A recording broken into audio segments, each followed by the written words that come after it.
Welcome to Dodgers Dogs as part of the Dodgers Daily Network. Casey Porter here, joined by Coach Holt. Lots and lots and lots to talk about today, Coach. 5 home runs, 7 different players had hits. It was a good day for the offense. I mean, 9 of the 10 runs that were scored were with 2 outs. So there was a lot to chew on offensively. Then you got to talk about Bobby Miller, so it's kind of a mixed bag. Hey, the bottom line is you won the game, so that's the best part of it. But there's definitely a mixed bag to last night's game. Oh, there's a lot of moving parts. You say mixed bag, moving parts, however you want to word it. A lot of things going on there. We've talked about in the past, the Dodgers are the home run or nothing type. You don't want to become that way. But of course, last night it pretty much saved us with 4 home runs in the first after giving up 2 in the first. And then, Edman, what a great pickup. Before we go too far, let's don't let people forget Flaherty and Edman. What great pickups for the Dodgers. And Kopech, that may be, and Kopech, that may be the we can't overlook that either. I know we'll talk about some negative stuff, but I'm just telling you those are great. Looking forward, those are great moves for the Dodgers and something that I'm glad they did, because you never know where we're going to end up. But last night a lot of moving parts. I know they're talking about the broadcast, how many home runs, Bobby's given up, and, most of the hits he gives up are on the fastball. So, it's been very hittable, even though it's got great velocity, and there's a lot of concern there, a lot of concern to the situation that he's in and moving forward, we're getting down to the short rows, as they call it here in the country, Case, and we'll see how it goes there. The offensive team came big time. Again, the bottom of the order doing a little work for us, so that if that continues, things are going to look good for the Dodgers. Yeah, that hit by Lux. I think that hit, you had the 5 home runs, and then I think we're going to chew on Bobby Miller, like we said. That hit by Lux late in the game there, I don't think you can overlook that. That was absolutely huge. Again, another hit with 2 strikes. It gives you the lead. I mean, the Dodgers last night were very – If there weren't anything else, the positive part of it I took out of it, obviously we know they can home runs, but they were very resilient, and this has been a team that's been resilient all year. Yeah. Oh, there's no doubt about it. They've shown that. We overlook that sometimes because of the flash, you want to call it. Yes, correct. The 3 MVPs at the top, and the big Ohtani and all the big names and the bright lights of LA and all that, so whatever you want to call it. But we overlook the part that they've been very resilient, and some of their better games and the bottom of the order has contributed a lot here in the latter part of the year. Because they've all gone through it. Will's gone through some stuff, but they've all gone through a few not growing pains, but slumps. And the bottom of the order, like I said, that's what we envisioned. Case we talked earlier in the year, at the top to the bottom. If 1 or 2 guys are down, somebody else has got to pick up the slack. And I think you're seeing that. We're seeing that more often than we're not seeing that. Mm-hmm. I would agree, Coach. When you get down 2-0 in a series, you've kind of been stunned by the Cubs that they've come into L.A., and then you get down a couple of runs right off the bat in the top of the first inning. That would be real easy just to say, oh, here we go again. That would have been really easy to do that. But the Dodgers answered right back with the 4 home runs. Not sure that I've ever seen 4 home runs in 1 inning. I know I've never seen it in the first inning. Yeah, I think it's the first time in Dodger history, if I saw that correctly, for 4 homers, in the first inning. Maybe 4. I don't know if it's 4 homers in 1 inning, but I know it's 4 homers in the first inning. So no, you don't see that very often, Case. I mean, and including a back to back to back. 3 of them out there back to back to back. After it was Ohtani's leadoff bomb, I noticed one of the players said, I feel sorry for the fan who tried to catch that when the exit velocity was it 116 or something stupid, 400. Yeah, it's crazy. But anyway, no, that you never see that sort of thing, especially in the major leagues. But, obviously Dodgers have never done it. So it was great at the time. And, of course, the Cubs came back, and I like the Cubs. I like it. It's a good ball club. We talked about that the last time we were on here. They're desperate. They're desperate, and they're not mathematically out of it. Who knows? They're still hanging in there. So, that was a good win for the Dodgers last night. We're leading the major leagues. I think we're still the pick to win the World Series by whoever those guys are. Those people, they still pick the Dodgers to win the World Series. All that being said, so we're not a team that you look at and go, boy, we really need to win. But in reality, boy, we really needed to win. I really felt that way. Yeah. Hey, the Yamamoto from the other day, his outing really had to make you feel better about things, didn't it? Oh, he looked great, Case, and that's a highlight there because of the way the game went down and it got so ugly the 1 inning where they lost the game. that shouldn't be swept on the rug. And I don't think the real Dodger fans saw that. We always go back, okay, all right, we lost the game, but good Lord, look at that guy. Me and Rex, Rex and I were talking about that last night. My brother, a big Dodger fan, and in the big picture, the most important part of that game was Yoshinobu Yamamoto. Yes, that's what that story was right there. And if he come out and looked bad and then it ended up the way it did, oh, my God, the sky's falling. But it wasn't. Not the way he pitched and the way he looked. 8 Ks, no walks. He looked outstanding, and that's a great sign. So moving forward, that's a big positive for the Dodgers. It's just crazy how baseball works, how humbling the game is. So I say that about the Yoshinobu Yamamoto game. Hey, you lose the game, but you kind of win the war there by getting Yoshinobu Yamamoto back. So the very next day, you kind of win the battle by winning the game, but then you're like, well, the long run of things, boy, Bobby Miller, the part of this is the most probably disappointing thing as a Dodgers fan. So it's like the exact opposite game last night as it was the game the night before. Well, and we were bragging the other day. It's not just making up numbers. The Dodgers are, I think, third in the big leagues with their bullpen. We walked 10 guys yesterday. I think Bobby walked 4, and so we gave 10 free passes, free baseball, whatever you want to call it, and that puts you behind the 8 ball there too. So that was a negative of the game. The bullpen has been good for us, and in the big scheme of things, there's been some ugly episodes there, but 10 walks, it's hard to overcome that. So for the Dodgers to be able to get a win after the pitching staff walking 10 guys, and that's a good sign if your offense kind of bailed you out in this one. You find yourself getting frustrated when Taylor made the error last night when he should have had the double play, and you're thinking, why the hell isn't Gavin Lux playing? Yeah. I mean, did you find yourself? I did. I did. And I love Chris Taylor. Me too. We don't have to go over that again. I love Chris Taylor, what he brings to the table. But we made that. You're thinking, same thing you did. Well, evidently, Dave Roberts felt the same way because the next half inning, he was on the bench. And right. So we're not as dumb as we look, Case. We're thinking right along with the manager and all the other Dodger fans like, get Lux in there. And then Lux comes in and gets a game-winning hit. But, we all love Chris Taylor. And there's a spot and there's a place for him on this team. But, when it comes down to it, and he will be. Lux will be in there. We know that. So that was a good move by Dave to bring him in. And he gets a game-winning hit for us. Yeah.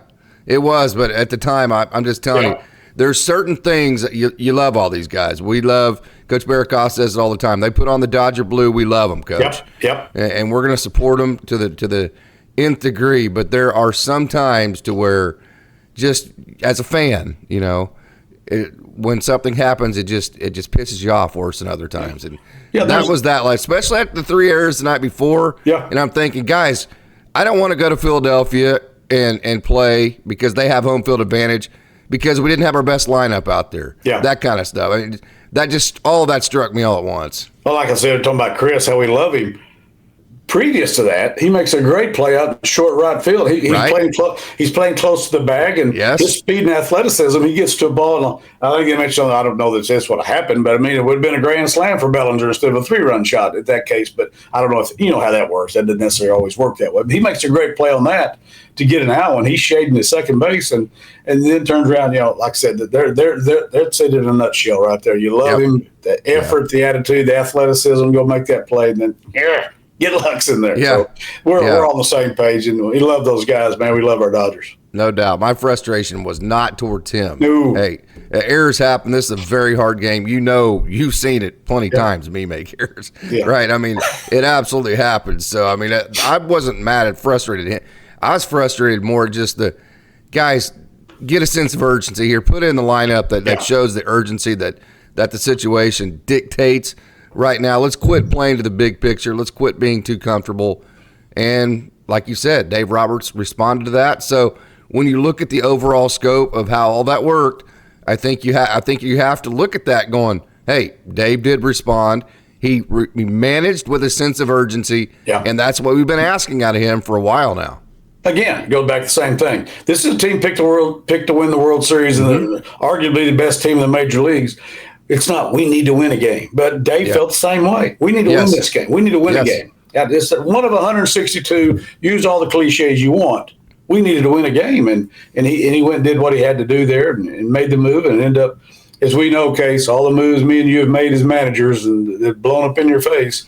And this one he made, and it turned out being the guy who gets the game-winning hit. So, you know, looking at the big picture, that I know we'll get into that later, but The Dodgers have positioned themselves with the moves they made at the trade deadline. Like you said, Case, they won the preseason, they won the trade deadline in the big leagues. Despite all the things they're fighting with the pitching staff, the injuries, everything, they positioned themselves with the pickups to make a pretty good run. There's nobody else killing it over there. That's why the Orioles have had a losing record since the All-Star game. The Phillies have struggled around. So in the big scheme, they looking around, they probably held on about it better than anybody. Yeah. I totally agree. That's why I've never understood the narrative that the Dodgers aren't, people say, hey, they don't play with heart. They don't, if things don't come easy to them, then they lose. I've never understood that narrative because, hey, don't penalize them because they went and got Shohei Ohtani. Right. I mean, I know they did, and I know they got Glass down, Yamamoto, but still, there's been times where this roster has not been the roster that we think it is, and they've still made it through it and won games. This team has been a lot more resilient. Now, hey, if you're to tell me if they're going to go get a Kirk Gibson type mentality, that's why I've pushed Dalton Rushing all years, because I think he has that fiery type personality. I have no problem with that, but I've just never understood the narrative. This team hasn't been scrappy or resilient or all of that. I've never understood it. I don't really buy it either, Case. I think we all forget what Dave Roberts was like as a player. Yes, he is arguably one of the biggest steals in the history of the World Series. He was a scrapper, a guy who fought for everything he got. And there's no way that looking on the outside, he can't be 162 games, all football mentality up. Yeah, Don't think for a minute that guy's not scrappy. He had to be to get where he's as a player, and he darn sure had to be to become a major league manager. So I don't think we need to get off of that where he's just L.A. Lights, pretty boy stay. That's not him deep down. If you go back and look at him as a player, and I can't believe, I don't know the guy personally, I don't follow him around every day, but I can't believe he's changed that much where he don't bring that same mentality in the dugout leading the team. So I love our Skip. Yeah, there's an old saying that I've learned along the way, Coach. There's a difference between kindness and weakness. Yeah. I think Dave is a very kind person. I don't think there is a shred of weakness in his bones, no doubt whatsoever. So hey, Coach, there's a couple things as a manager when you're going against another team. When the other team, it just seems like every inning is threatening and it's like exhausting. Even in the innings when you put up zeros, it's like you're exhausted to get out of that inning. That's what the relentlessness and the consistency there is tough to manage against. Then when a team scores first or scores late, but then a really big one, Coach, about 3 or 4 different times. You feel like you might have got out of a jam, or you thought you were going to have a quick inning, like the inning where Teo got the base hit, and then Tommy Edman hits the home run. And then all of a sudden, you can't get out of it. You can't get that third out. Those 2-out runs are demoralizing to the other team. There's no doubt about it. And a lot of times you get down to the last strike, as a manager. Oh, yeah. You don't show it on the outward. Hey, you're begging, Coach. You're begging. Your stomach is rolling inside going, one time, one more pitch. That's what your body's saying, even though you're standing there like you're totally in control. Yeah, right. So it's the same old thing. Just give me that one pitch. Yeah, those are kill you.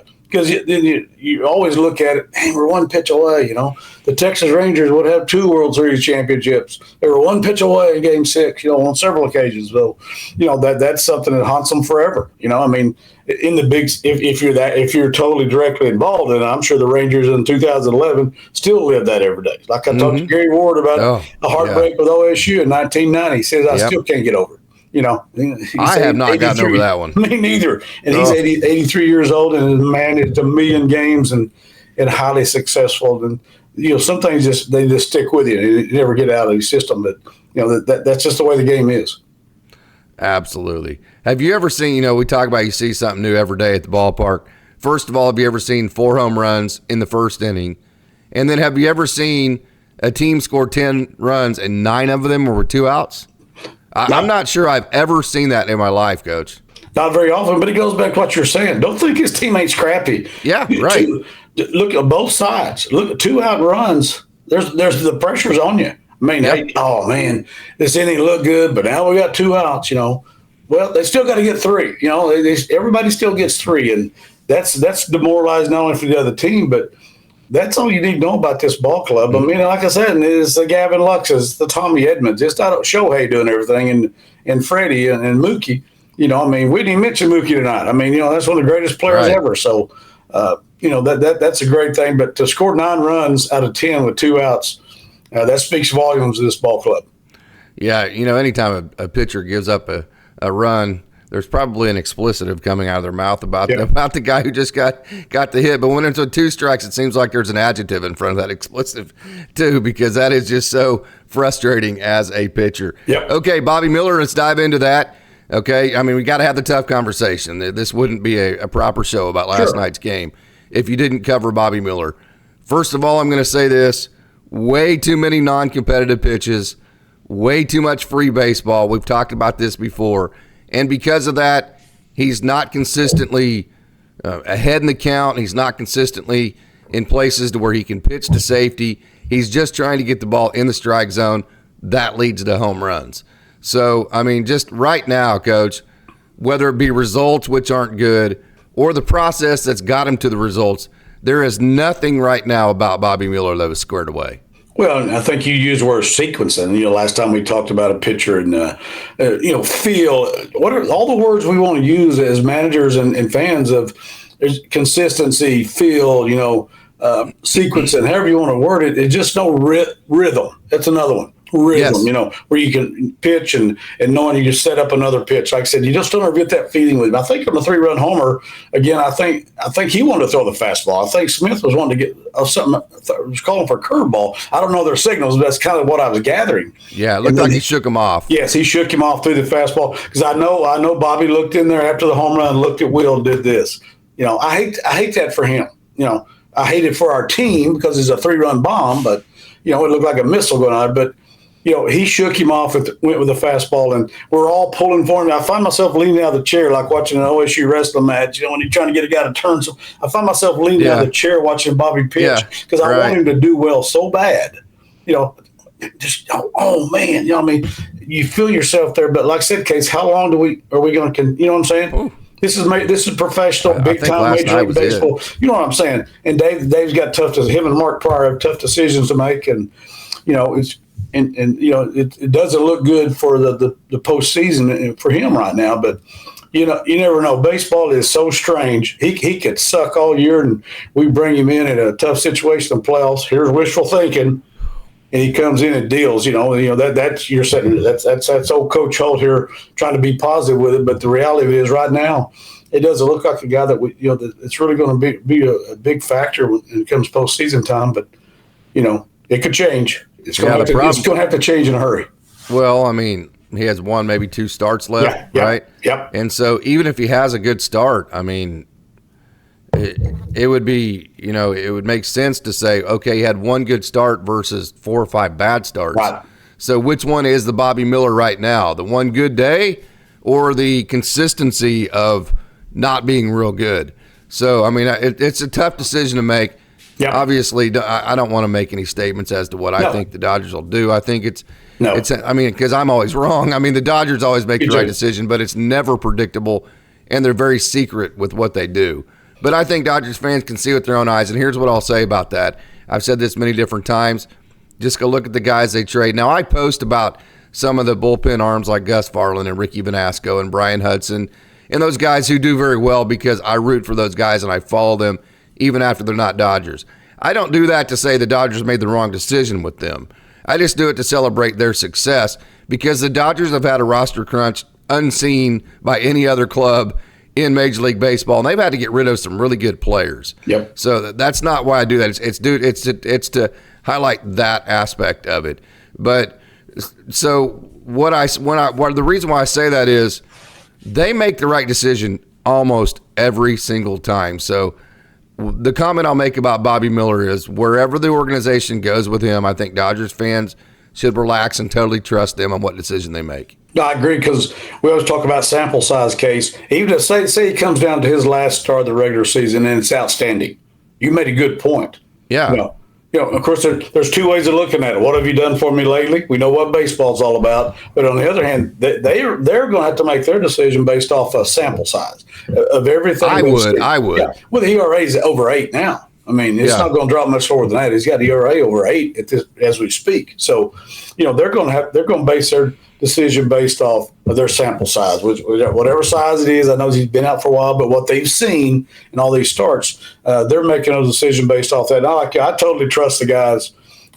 Again, the last 2 years, Dave Roberts, and I don't have any trouble saying maybe been the best manager in baseball the last 2 years. I know that I don't give a crap they don't win the World Series this year or not. What he's been handed as far as the roster, pitching, everything, as far as the roster situations with the injuries and what have you, he's made some outstanding decisions and has stayed the course. And like I said, they're still picked as of today as the best team in baseball. They still got to prove it on the field. I'm not into that. To the moral victors, none of us are, but that's where they stand.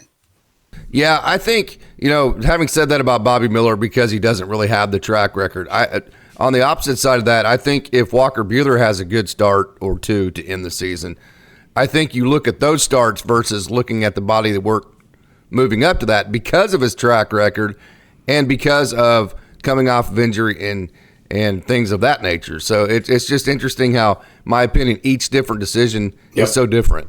And it can change daily. We don't like to admit that, but it can change daily. We know that. And they can think they got a decision made up and walk in the next morning with a cup of coffee and shut the door and start talking as a staff. And holy cow, we got to tear this game plan up, shred it, and get a new one. That's the nature of the business. That's why I think those guys do such an outstanding job, Case, just like you mentioned.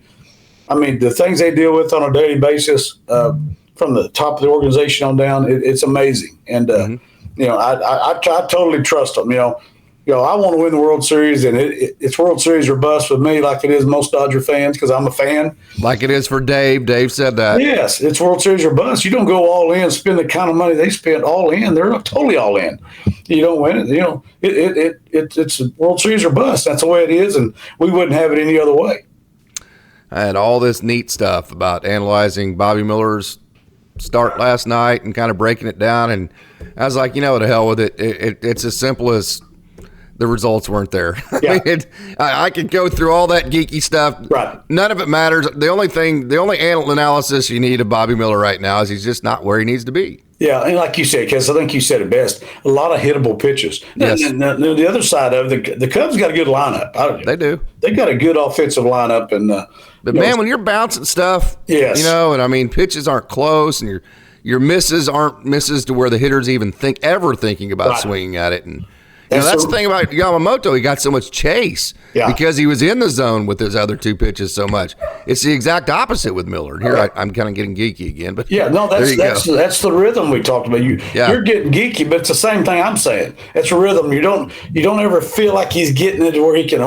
That's a nice pitch. Now he can go outside with it. And that you don't ever feel like nothing's working off of itself. No, even as a high school manager, me and you call him pitches. I can sit there and that's good. Now he can go outside with it. And he's got him set up. I never get that feeling watching him. And when it seemed like the fastball is very hittable. That's not me saying it. That's what the numbers tell you. So, I hate it for the young man, and he said it himself. I saw a quote this morning. He's putting everything out there. We know he is.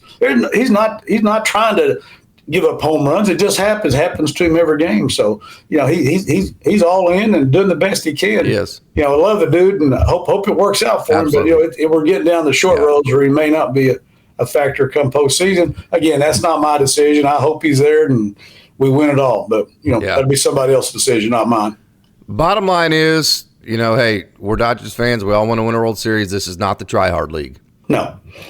Moral victories don't happen. They don't even happen in high school a lot of times, Case. They do, because in high school coaches. Maybe in June. Yeah. As high school managers, I mean, we're trying to put out good citizens as teachers and coaches. That's our number one job. Now, don't get me wrong. You're like me. I know how you are. I know how your dad is and how you were raised. I'm going to try to win every game. But the big scheme of things, I'm trying to make good parents, good sons, brothers, husbands. You're trying to put out good citizens. The big leagues, that ain't their deal, man. Nope. It's win or I'll see you later. Yep. And they get paid a lot of money to do it. So the pressure's there. They get paid tons of money. Like I always say, man, there's always some 18-year-old kid from overseas who wants your job sitting down there in Rancho. They can't wait to get the big. Well, it's like the Jackson Merrill for the Padres. He was in A-ball last year. Yeah. He went A, 2A. Now look at him. There you go. He's a runaway rookie of the year. I love that kid. I don't like the Padres. I was telling Rex last night, I don't like the Padres. I love watching Jackson Merrill play. Yeah. He's a heck. I like him and Cronenworth. They're probably my two favorite players on the Padres. Is what they bring to the ball club every day. I wish they had Dodgers blue on, but can't stand the Padres. But I like those two. I'm glad Manny Machado is not a Dodger anymore. Absolutely, he never fit for me.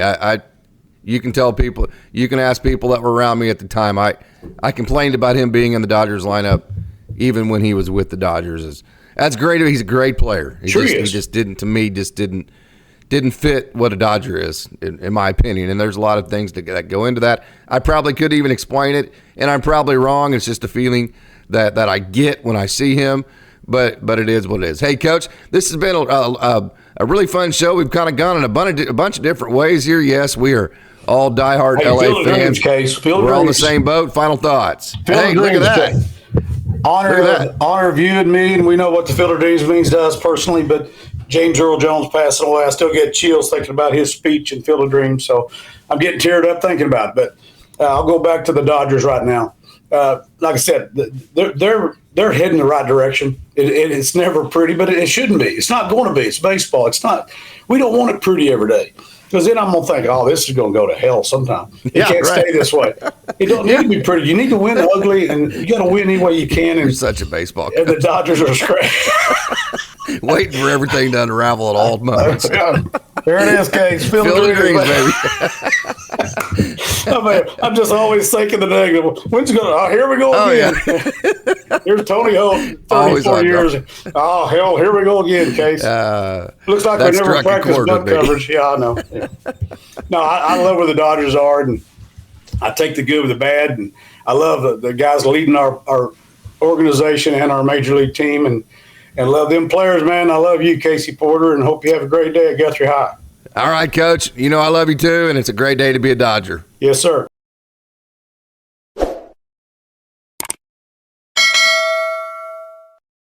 Welcome to Dodgers Daily down on the farm. So glad that you decided to tune in and check out some action down in the minor league system for the Dodgers. Hey, just two affiliates left playing, and who you're seeing right here is Jared Karros of the AA Tulsa Drillers. Hey, the Drillers have had a tough season this year. They are just 61-72, but they had a good night last night. Look at that big hook from Jared Karros. That's the big feature pitch for him, no doubt. Him and Peter Hubeck have worked on that pitch together. They both spike it. That's why it has such tumble to it. And it's a great pitch, and it comes out of a 6'6" frame. But the thing that makes Jared Karros so effective, it's just his sequencing. It's his execution on location. He's 2 or 3 steps ahead of the hitter, and he's also able to execute at a major league level. This guy is really, really a professional pitcher. He's super fun to watch pitch, and he did a great job last night for AAA Oklahoma City. 3 innings pitched, no hits, no runs, 3 strikeouts, and no walks. That just kind of goes to show the professional manner, the professionalism of which he pitches, if you will, with his excellence and execution. And then, hey, Chris Campos was the piggyback starter. The Dodgers love that piggyback where you start one guy and then you put another guy on top of him, and he also takes down bulk innings. Remember, Jared Karros was on the developmental list. It wasn't due to injury, wasn't any part of that. I posted about that and covered that. But I'll say this, I think Chris Campos maybe has made the most amount of improvement of any pitcher in the entire system. This is a guy that, hey, he's only 94, 95, 96, kind of Landon Knack-ish, but he does kind of give off some Gavin Stone vibes, if you will, with the size and the way that he executes. But the way that he's able to use his slider, change the shapes of it, where he locates it, he is just pinpoint located. He's a pinpoint locator with his slider and slash cutter. He did great. There's that slider there. And he just there's another slider. So you saw one hit the outside corner, one right down the middle. And then he plays that fastball right there. You just saw it off of that slider, and it makes it look a lot faster. And so Chris Campos is a master of setting his fastball up through sequencing and does a great job with it last night through 4 innings and gave up just 3 hits, just 1 run, had 7 strikeouts and just 1 walk. So great job last night for Chris Campos, who has had a really good year, and again, a year to where I feel like he might have made the most amount of progress of anybody. And this is Christian Suarez, who came in last night for Double-A Tulsa. Through a scoreless inning, I always say about Christian, he has that left turn. Watch this. See how that ball turns left? That's Matt Beatty, by the way. If you remember, the Dodgers traded him for River Ryan. So he turns the ball left to lefties to get on their hands. Then he turns it right to right-handers. So the ball's always moving in on the hands when Christian Suarez throws it, which is why he's very difficult to hit. His ERA is a little bit up there at 4.73, but that's not because he's tough to hit. That's because he's not always in the strike zone. I always say that about him. The big deal about last night, no walks. And when he does not walk anybody, he just doesn't give up runs because he is so difficult to hit. And then last night, to finish up for Double-A Tulsa, my man Antonio Knowles, I've said it a couple of times, he had a little bit of a rough night last night. He gave up a couple of runs, but he's had a very good year, 3.52 ERA. He's been very consistent. He's been in Double-A for a long time now, and I hope when the Double-A season ends this Sunday, they send him up to Triple-A Oklahoma City and let him finish with Oklahoma City. You know Oklahoma City could use him. They've had just a million different moves. It's been a roster that's been decimated by transactions, which I'm not complaining about that. That's exactly what the AAA roster is there for, is to just kind of be that insurance for the major league club and the depth. And so definitely not complaining about that, just kind of making the point that, hey, they could definitely use him, and I hope they send him up and give him a AAA cup of coffee, if you will. And then Jose Ramos, it's really good to see him have a really good finish to this season, a season to where his strikeout rate is around the 36%, so got to get that down. He's led the Texas League in strikeouts for much of the year, but he is finishing strong, hitting close to 300, actually hitting 290 in the 9 games this month, and his slugging percentage, not his OPS, his slugging percentage is at 710 so far this month, and his OPS overall is 1146. So good to see Jose Ramos have a really good night last night for Double-A Oklahoma City, and it's even better to see him finish strong in 2024. So the Double-A Tulsa Drillers, again, who have had a tough season, had a good win yesterday in Wichita, Kansas. My wife and I, my beautiful bride of 25 years, we will be in Wichita. Look at that big curveball there by John Duplantier. We'll be in Wichita Friday night to watch the Drillers game. Hey, this is John Duplantier, who got the start for AAA Oklahoma City yesterday. And Duplantier, I mentioned he was with the Dodgers, and then I can't remember if they released him or if they DFA'd him or if he just went free agency. But he left for a while, and then now he is back. The Dodgers love to bring guys like this back. Big old long dude, big talent, very versatile. The Dodgers, when they were the AAA Oklahoma City Dodgers, they used him in high leverage relief roles. They used him in long middle relief. They used him as a starter. They used him in every which way. Hey, this was a big-time athlete coming out of the Houston area. He could have been a big-time quarterback. He chose baseball. He went to Rice, which is a very good baseball school. He is with the Diamondbacks, and I kind of hope he goes the Michael Peterson route. He uses the Dodgers to maybe get a cup of coffee at the major league level to show all the other organizations what he's capable of, and then go sign somewhere else like Brian Hudson did and make a major league career. Obviously, I hope his major league career is with the Dodgers, but, hey, there's so much talent here that, these guys are down the list a little bit. So give him a cup of coffee next year, let everybody else see him, and then let him maybe carve out a major league career from that perspective. So he threw 5 innings last night, 6 strikeouts, 3 walks, just 1 run. And then EdgardoHenriquez came in. Hey, last night's performance is exactly why we have been, especially Coach Barikoff and I, have been trying to warn Dodgers fans to pump the brakes at EdgardoHenriquez. It's not because he's not a video game. He is. He is awesome. He is going to be awesome. He is going to be a great pitcher for the Dodgers for a long time. He gave up 4 walks yesterday, though. You got to give this time. You got to give this. Remember, he came off the Tommy John. He's jumped 4 levels. So there's been a lot of travel. It's been a lot of different locations. Okay, but you can't send this guy up to the major league level and have the outing he had yesterday with 4 walks, 2 runs in 1 inning at the major league level. Dodgers fans are in win the World Series now mode. They would eat this young man alive, and it's not fair to anybody for that situation to happen, because just from an experience perspective, it's not the right timing. At least it hasn't been. I say that, and last night kind of shows you that. I use that not to throw shade, just to kind of throw the example. Now, like I've said many different times, if the Dodgers think tomorrow is the right timing, then great for him, and I will support everything they do. I totally trust the Dodgers to do everything right by him. But last night's kind of the performance we've been talking about, to pump the brakes on Henriquez. Let him develop at the pace that the organization wants to develop him at, and then he will eventually be a great pitcher. And it's also great to see Hoese Hernandez, who, if you remember, was taken in the Rule 5 draft in 2022 by the Pirates, went to the Pirates, had a major league career. Before he left the Dodgers, he was the Midwest League. He had led the Midwest League in saves. He was touching 99. Went to the Pirates, just didn't develop.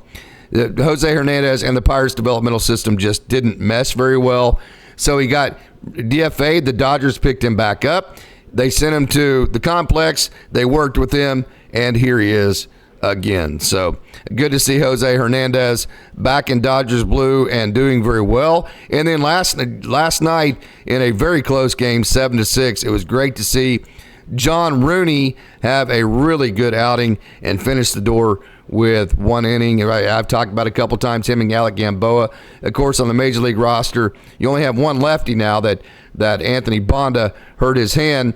To do right by Alec Gamboa, John Rooney. Rooney's had a little bit tougher of a season.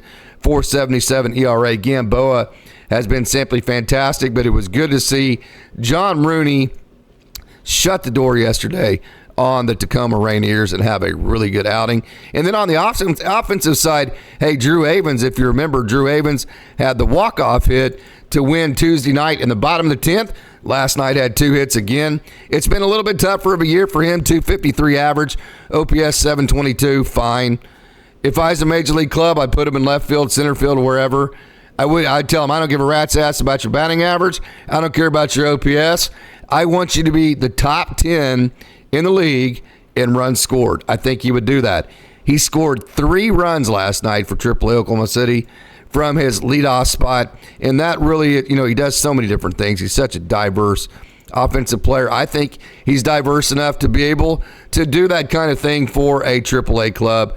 And then Andre Lipsius had 2 hits last night and scored a couple of runs as well. So it's good to see Andre Lipsius finish strong, a season that has been good for him, 274 on the average, 825 on the OPS. Again, had 2 hits last night. That is a long hit right there. And then definitely the offensive player of the night for AAA Oklahoma City, no doubt about it, was Cody Hoese. Cody Hoese has had a fantastic offensive year. He had 2 hits last night, 4 RBIs. He's sitting 287, OPS 846, elite defense, elite human being, elite work ethic, elite grind. He's shown all that. So Cody Hoese, again, another great night. 4 RBIs for him. So congratulations to him and the AAA Oklahoma City Baseball Club. They defeat the Tacoma Rainiers 7-6.